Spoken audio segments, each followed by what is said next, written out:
Hey guys, let's talk about last night's episode of Homeland, and we finally get to find out what Saul's big plan is, and it involves Brody in a big way. So, all this time, Brody's been locked up in Caracas, and when Saul goes to retrieve him, he's pretty much addicted to drugs, and they spend the first half of this episode trying to get him clean. And they really only have 7 days to do this.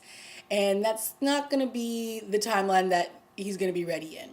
So, of course, in talking with these black op, they're telling Saul that they need to come up with a better plan because this is not going to work. And Daradal pretty much says, listen, there's a way we could do this a lot quicker if we use this other drug, which is pretty much banned in the US because it creates crazy hallucinations and horrible side effects like vomiting and this and that.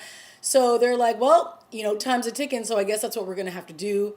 And when they do it, Brody is pretty much off his rocker. He's seeing his friend that he shot in season 1. He's having visions of the terrorist Abu Nazir. It's kind of crazy. And let's face it, this is pretty much Brody's, or should I say Damian Lewis's Emmy reel performance, because he's great in it, but it lasts quite a while, and we pretty much see him go from broken man to Navy SEAL soldier again. And it's kind of crazy because once the plan is revealed to him that they want him to go to Iran and pretty much kill the head of this organization, then that way they can get Javadi to become the number one.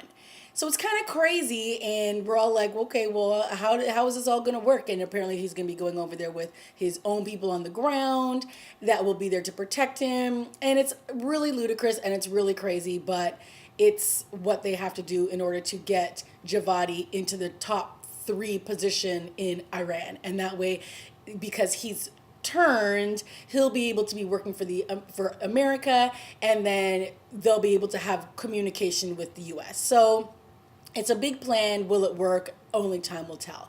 But in the meantime, Brody goes to see his daughter, and of course Carrie uses her as leverage to get Brody to agree to go on this mission, because at this point we already know that Brody is guilty of putting on a vest and trying to kill the vice president, but he doesn't do it. But does that mean he's any less a terrorist? I don't think so, because he pulled the trigger. It just didn't go off.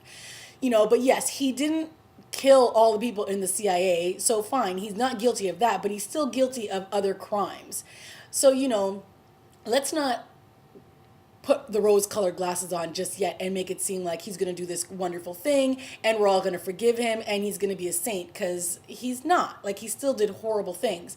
But I think this is going to bring him a little bit more peace with himself, because he's done horrible things, and his daughter wants nothing to do with him. When he finally sees her, she pretty much says, did you even think that if I wanted to see you? And it's a great scene because it's emotional, it's devastating, because Dana is done with him. She's changed her last name, she wants nothing to do with her father, and he's standing there with this look of shock on his face. I'm like, why are you shocked, Brody? Like, your daughter thinks you're a terrorist. Come on, you saying you're not isn't going to change that. So now he has something to prove, so he's going to go there. He's going to bring himself back, and he still doesn't know that Carrie is carrying his baby. And we don't know 100% for sure, but let's all assume that the baby in the belly is his. All right? So he says, I'm going to bring myself back, one, not only for my daughter, and then he looks over at Carrie, and we're all like supposed to swoon. I don't know if I'm swooning over this, okay, guys? Just bring yourself back, and then we'll lock you up in the US jail. Okay, how about that? So on the big storyline, we found out exactly what Saul's wife's lover's been up to, and that was bugging the house. And we found out who he was working for. He's pretty much like an Israeli spy. He's an Israeli intelligence, and he's actually gathering intel for Lockhart.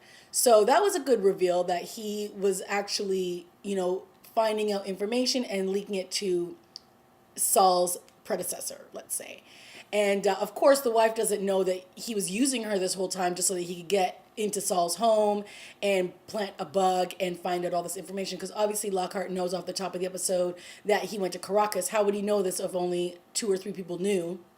So of course they search his home, they find out there's a bug, and this way they're able to pretty much blackmail Lockhart and saying, listen, we need more time before you step into the role of CIA, the head of the CIA, and I need that time. So I'm not going to blow up your spot if you give me the time. And he's like, well, why would you do that? Why wouldn't you just sell me down the river? And he's like, well, I don't want to humiliate my wife, and the CIA can't handle this kind of betrayal, knowing that you're talking to some Israeli spy and trying to use it against your own people. So, you know, this is a win for Saul. He's able to get what he needs. We're able to shut Lockhart up for a while, and the mission is a go. So it was really kind of cool seeing the transformation of Brody. I mean, they only gave him 16 days, or he only had 16 days.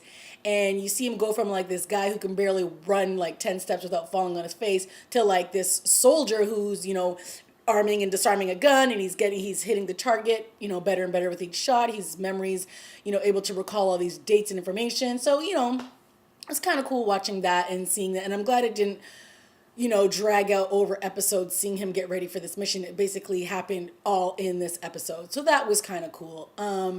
You know, is Brody gonna lie? Is Brody gonna lie? Is Brody gonna come back alive? Who knows?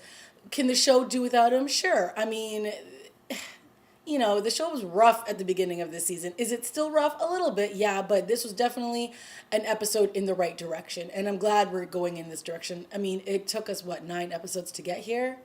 That's not good. But you've got 3 more, 4 more to wow me, so let's do it. All right? Let's bring it, Homeland. I've been waiting and waiting, so let's continue on. All right, guys, that's my review of Homeland. I will see you guys next week. Don't forget to subscribe, like, leave a comment down below. Let me know what you think. You know, I want to have this dialogue back and forth with you guys. I enjoy hearing everybody else's opinion, not just my own. All right, guys, talk to you later. Bye.